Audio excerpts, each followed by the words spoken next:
28th teaching class, Hauntings, Ghosts, and Trapped Souls. All the same. Earth is a spiritual training school. Only souls who have earned the privilege to attend this Earth training school are here out of dedicated love and respect to serve God with their whole heart, soul, mind, and body. I am Tim Doral. I'm a student of the Golden Ones. The Golden Ones are co-creator gods who are administrators of the spiritual training school. They first came to me back in 1983. I had an appearance then, and then they joined me in October of 2012 as a group and started channeling in February of 2013. All my videos, all the writings come from their channeling and verification. I have to experience what they tell me in my daily life so that I know what they channeled is true. I need to experience it. All right. So all souls are connected to the heart and mind of God in every moment. This connection, universal mind, is connected to all souls to create life experiences in every moment for the soul. Your life experiences are orchestrated for your learning, to learn wisdom, to pay back a karmic debt, to assist another one, to be part of a synchronized, we're here to learn wisdom, pay back karma, and learn to be responsible for our thoughts, words, and actions. So let's talk about hauntings and ghosts and trapped souls. They're all the same, one and the same. The hauntings are trapped souls, the ghosts are trapped souls, and trapped souls are trapped souls. What causes a trapped soul is at the time of death, the soul may not know that they died. It might have been a sudden death where they were buried in a landslide or it was an airplane crash. It was a sudden death, or it was a long death and they knew they were going to die and they had time to prepare. So at the time of death, if the soul is aware of their death, they have 3 days to reconcile with their loved ones, to know that everything's okay before they move on to the next level of soul development. At the time of death, we have loved ones that come to assist us to go to the next level of soul development. If it's a sudden death, then we're buried in a landslide, or we're in the bottom of the sea, or we wash up on shore and we think we're still alive and we gravitate around and can't figure out what's going on. But eventually we attach to somebody or some place. That would be a haunting or a ghost. Trapped souls that die, that want to stay, they usually attach to a loved one. So back in my early days, I did not believe that a deceased entity could be attached to anyone. So back in 1989, as I was taking my morning walk at 3 a.m., country road, pitch black, no street lights. Houses are far off the road, country road. My view, I could see the tree lines in the background, and so pretty good sense of where I was going and walking. And I've done this for like many years. I've lived in this house for 8 years, so it was just a common thing for me to take a walk at 3 a.m. in the morning or later on in the day, but mostly between 2:30 and 3 a.m., especially on a work day. I would do it before I went to work. So this one morning, it was Sunday morning, I'm walking along and I get this strange, strong feeling someone is standing right behind me. I go, my God, I didn't hear anything because I'm out in the country. I didn't hear anybody walk up on me. So I said, well, let me turn around and look. And so when I turned around and looked, of course, nobody was there. So I just shrugged it off and went, wow, that was strange. And I kept walking. Well, I got home. This was a Sunday morning. Got home. Monday night, the next night, before the boys were going to bed, my wife came to me and she said, I think we need to talk to our youngest son, Dustin. I says, why? She says, well, when he goes into the bathroom and he looks in the mirror, he believes he's going to see someone standing behind him. I went, uh-oh. I says, okay, I know what it is. I knew what it was. I didn't know how I was going to handle it. I says, all right, let's get Dustin, go up to the green room. The green room was my meditation room where I held meditation classes, and if I needed to talk to the boys about something, I would take them up into the green room, and I would have a talk with them. So we get Dustin, it's my wife, Dustin, and I in the green room. We're sitting there. And I said, Dustin, I said, I'm going to say this prayer. I don't know if it's going to work or not, but when I get through, just let me know how you feel. He says, okay. So I say the prayer of protection, and it only takes about 30 seconds to say the prayer, if that long. And when I finish, she says, it's gone. I says, what do you mean it's gone? He says, well, as you started to say the prayer, I could feel this thing spiraling up out of me. I says, really? He says, yeah. He says, can I go to bed now? I says, yeah, go to bed. And so I thought, wow, here it is. I have a tool now. I have a tool.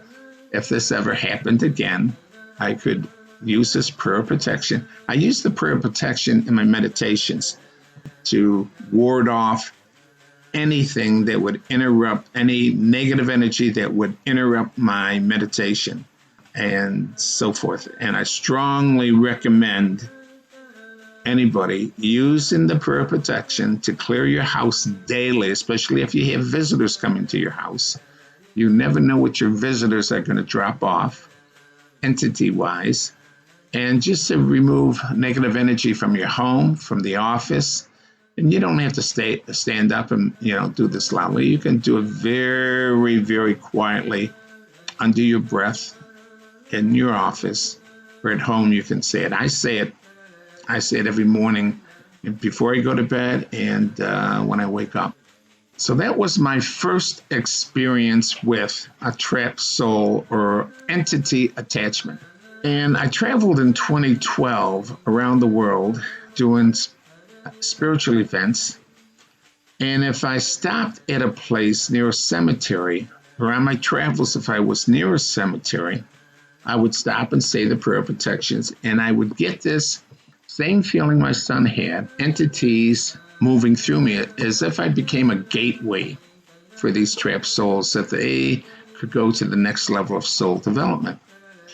So I'm in Tasmania in 2012.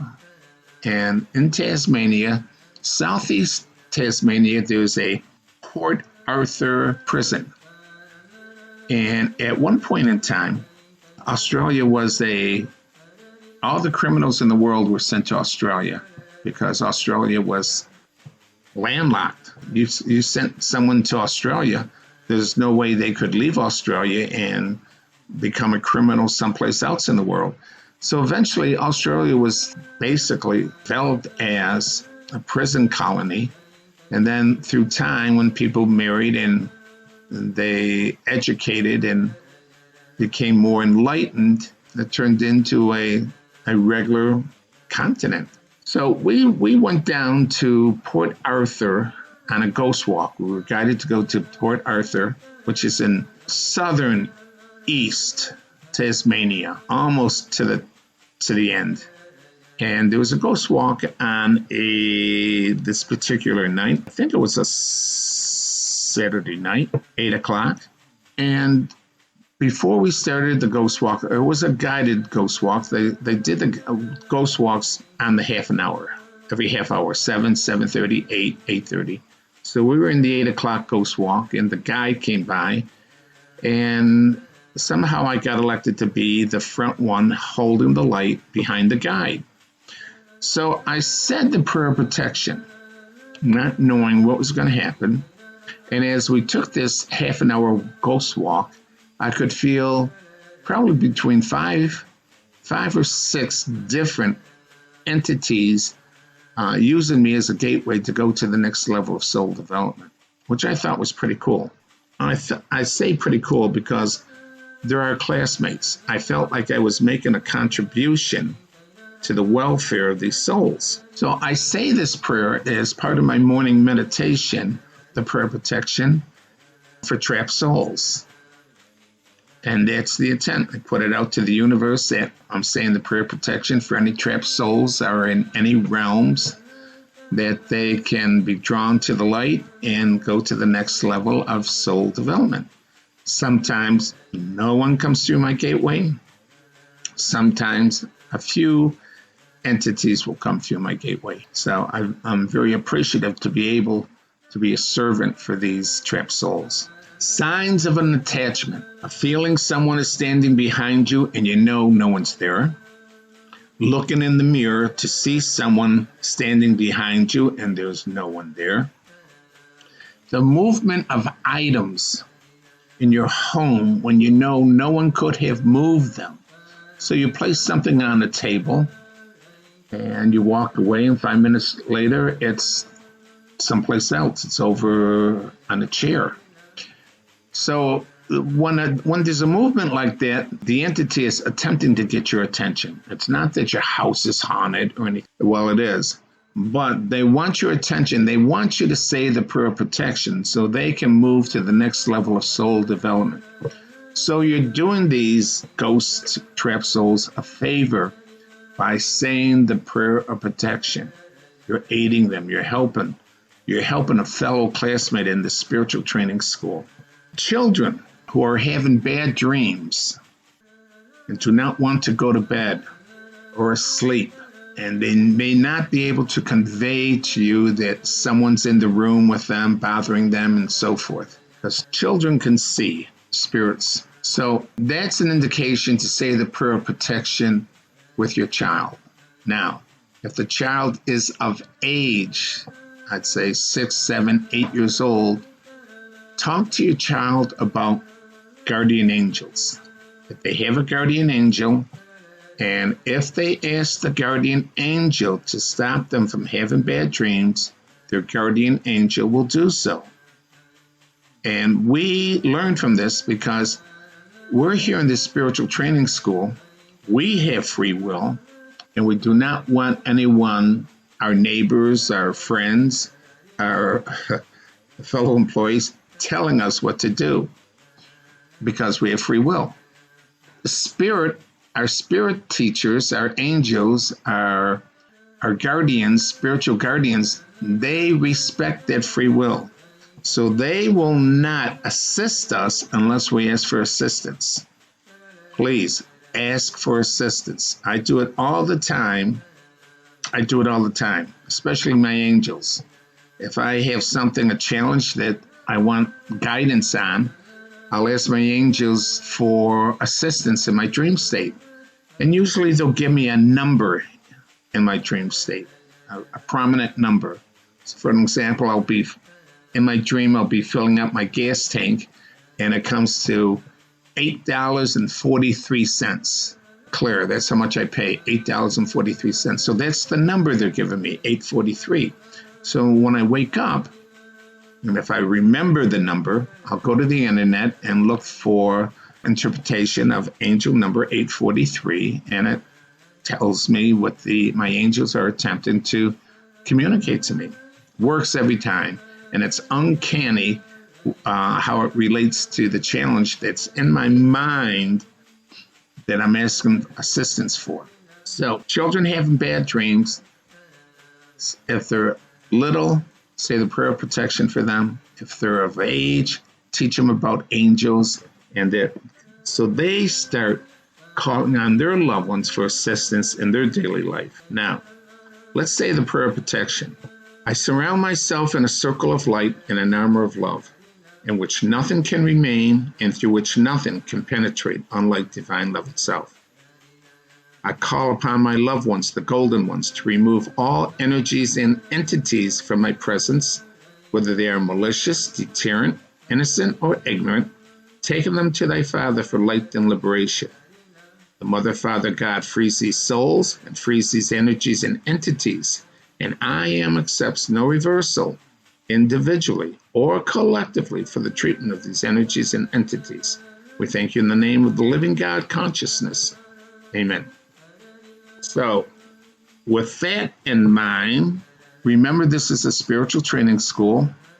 All souls on earth are in this spiritual training school. Of course, there's different level of soul development. There's some souls still in the third dimension reality of their thinking where they are selfish, egotistical, corrupt. We see this pattern in our political leaders and businesses. And unfortunately, it's left over from when the last time Earth went through the third dimension back about 11,000 years ago. The energy was so low that certain entities couldn't stay on the planet, and the only ones that survived were the lower levels in the third dimension consciousness, which is the egotistical consciousness. All right, we're in the fifth dimension consciousness now. There's no need for the birth, death, rebirth cycle. There's no reason to die if we keep our body in an alkaline state, and we do that with pH strips by monitoring our alkaline level. Keep our alkalinity up. You keep your body healthy. You keep your body healthy, your light body healthy, by removing all fears and unhealthy feelings of self and others with the prayer protection. And you protect yourself from negative energies in your home and at the office with the prayer protection. So with that in mind, there is another tool, the Ascension Master Program, to attune to the God frequency in your brain. Anybody interested in that, please contact me. Have compassion for our fellow classmates. When Jesus was on the cross, the Roman army was crucifying him. He said, "Father, forgive them, for they do not know what they are doing." And it's true. When people are stealing and robbing and abusing others, they don't know what they're doing. They don't know they're creating karma. This is a training school. Nothing is real in this school. We're all actors in a play. We could be acting as a school teacher, garbage collector, as a president of a company. It's not what role we're playing. It's how we play our role. We always want to play our role with truth, honor, respect, love, compassion, and doing unto others that we want done unto ourselves. So with that in mind, namaste. You all have a blessed day. Much love and many blessings in all your endeavors every day. Satnam. Bye-bye. See all the teachings and videos of the Golden Ones at www.thepathtooneNess.com. Also, see the teachings on the Golden Age, where souls can learn how to overcome the birth, death, and rebirth cycle. Also, see all the videos of the Golden Ones on the YouTube channel, Timothy Doyle, The Golden Ones. And visit us on Facebook and link it at The Path to Oneness.